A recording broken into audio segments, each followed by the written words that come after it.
I've always wondered who was behind the costumes.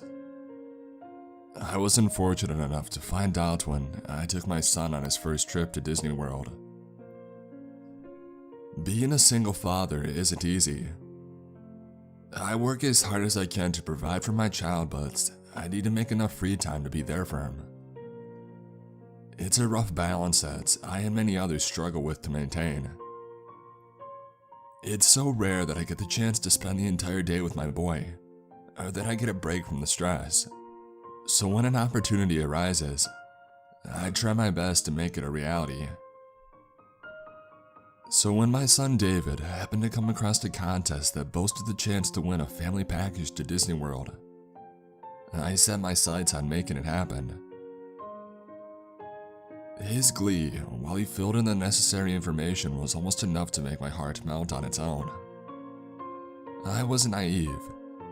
Things like that don't happen to us.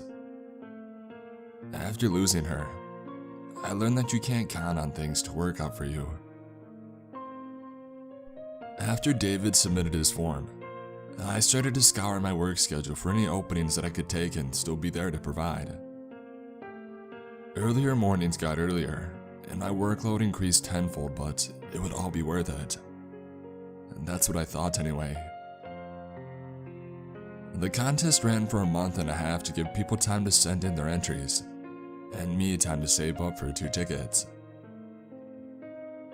I stayed up on a night I had free, and I printed a mock-up letter stating that David had won the contest, stuffed it inside a white envelope, and placed it ever so gently inside our rusty mailbox. And then all I had to do was wait for him to come home. When I tell you that this boy's whole world lit up, like the 4th of July when he opened that letter, man, I hope I never forget his smile. Thought he was going to damn near rip his cheek open grinning that hard. We set a date, one where I could get the 3 days off work that I needed. Even though the trip was still a few weeks away, David was all packed and ready to go the night that he had received the letter. He told me all about how jealous his friends were. Never even questioned why the family pack only consisted of 2 tickets. I can't speak for all parents, but Disney World was miserable. It was far too hot, and within a few minutes of walking around in the unrelenting sun, I could feel my sweat clinging to my clothing. David wanted to see every bit of the park that he could. He would run up to every mascot. I could tell that he was getting flustered with the ones that couldn't talk back. I could tell that it was going to be a problem. I love the boy, but he isn't great at letting things go. I guess most children are like that. The park was so loud, and my feet started to hurt as we stood for unreal amounts of time in the line for one ride at a time. I wasn't there for me though. I was there to spend time with David and watch him immerse himself in all his favorite movies. Still though, despite me trying to explain the mascot's silence, he continued to protest. I would have to walk up and pull him away from the silent animals. Once David reached forward and grabbed onto Goofy's hand, the expression on David's face dropped and he walked back to me. His hand felt weird, he said to me, and I looked up at Goofy. I didn't care.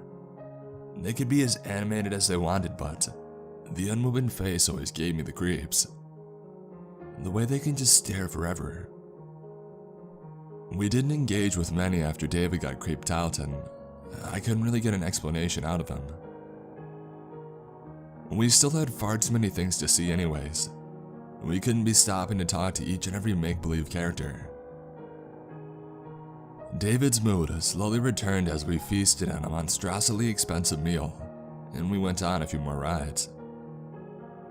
We sat together as the sun had long since passed the horizon, and we watched the fireworks leap into the air. The brilliant spectacles of colors and booms filled the park, and despite all my complaints, there with my boy it truly was the happiest place on earth. It would have been picture perfect if it wasn't for all the mascots that stood around us. With every glow of the various colors, Their features were outlined and then they'd fade into the dark. It was eerie and I was glad that David hadn't gotten scared. Once the grand finale sent a seemingly endless stream of fireworks cascading into the sky, filling it with bright sparkling lights, I noticed that the mascots had left. And then the fireworks ceased and our only lights were the sparse place lamps around the park. And after a bit more time of walking around, it was time for us to leave. David said that he needed to use the bathroom, so we started our search, but the crowd was flowing like a river towards the exits. I was bumped on my shoulder and I turned to face a man who gave me a quick apologetic glance. That was all it took for David's hand to slip loose of mine. Looking back, I noticed that I was alone. My head frantically swiveled, searching through the crowd. My voice raised above the surrounding chatter as best as it could to call his name, and when I didn't hear a reply, I started pushing against the tide. My exhausted body brushed up against an ocean of others as I tried to find a clearing, hoping the herd would thin out. My breath and my heart started to race in tandem as seconds felt like an eternity. Getting near the back of the park, I could hear a distant and timid, "Hello?" swimming underneath the conversations of the park. David. It was David. I looked around like a madman, and once only a few people were surrounding me, I could see under one of the lights was none other than Mickey Mouse. Of course, I thought. Of course. David would want to say goodbye to Mickey if he saw him. With the crowd dissipated, I quickly jogged to the oversized rodent, and I noticed that David had a small collection of tears under his eyes. I promptly asked him what was wrong, and he said that Mickey wouldn't say goodbye to him. The last thing I wanted was for David's final memory of the park to be a negative one. All he wanted was a goodbye. I stood up straight and I looked the mouse in his saucer-sized black pupils, and then back at my son who was wiping his cheeks. Slowly, I stepped forward and I leaned in towards the mouse's ear, and I did my best to keep a whisper that my son couldn't hear. "Hey, I know you're not supposed to. Even if it's the worst impression, please just say goodbye." There was a moment of silence, and when I didn't receive a response, I started to pull away from Mickey. "Daddy?" David chimed in, and when I turned my head, I noticed that Goofy had closed in on us. Looking back at Mickey, in the dark when I stared into his pupils, it seemed like the dark they were made of was swirling. I told David that we should probably just get going, but he said that he wanted a goodbye, and he grabbed Mickey's hand. Mickey grabbed back. The grip must have been strong as David immediately started to struggle against it, and he screamed for me. "What the hell?" I shouted towards the rat. I reached out to grab Mickey's arm, and when my hand made contact, I understood David's previous statement. Weird was the only word that I could come up with too. Whatever was under the costume was much skinnier than a person should be. The mask that I grabbed onto felt like it was constantly shifting around under my hands. I wanted to leave the park, but I also wanted to give my son fond memories of it. I didn't want things to get physical. I turned to look at David, but instead of being able to focus on calming him down, I noticed Goofy was walking closer to us.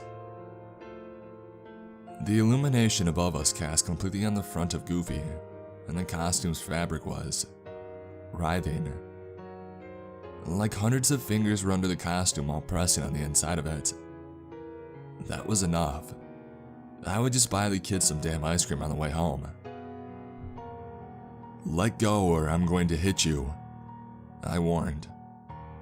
I was tired, but the thing under my hand didn't feel like it had any muscles to speak of. Yet it continued its dead gaze into my eyes. David's cries echoing in my head, I reeled back and I threw a punch towards the cartoon's head. I thought that it had come completely off, but it was just hanging off its shoulder, held together by a thin black string. A string that was moving around to pull the head back in place. Mickey's grip loosened and David was able to wriggle free. But me, I could feel two light brown arms wrapping around me.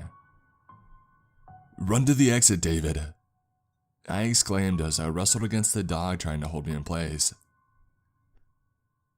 "That's enough," a sweet voice commanded, and in response, Goofy pulled away from me. I adjusted my gaze to the female voice that had saved me. "Sorry, nighttime is feeding time," she spoke. I was beside myself as I looked into the face of Sleeping Beauty.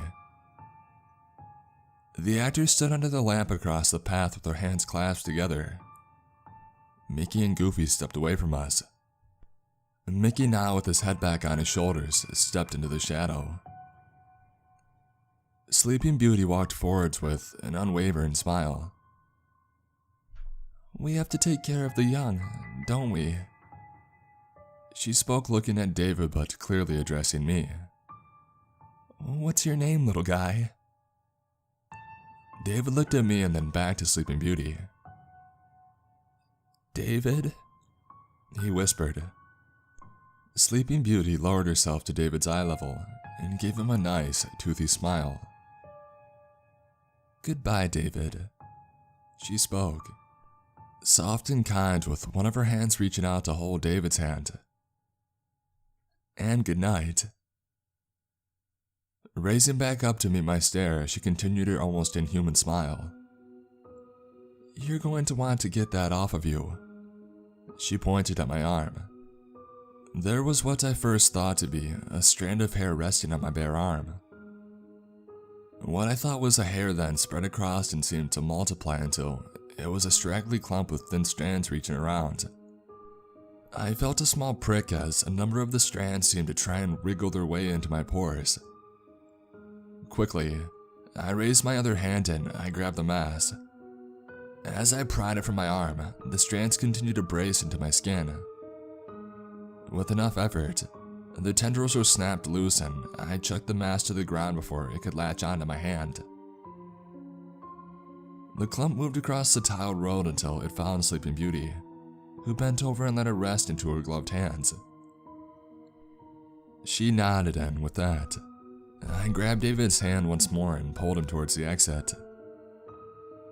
His tears were gone and all that was left was a satisfied grin.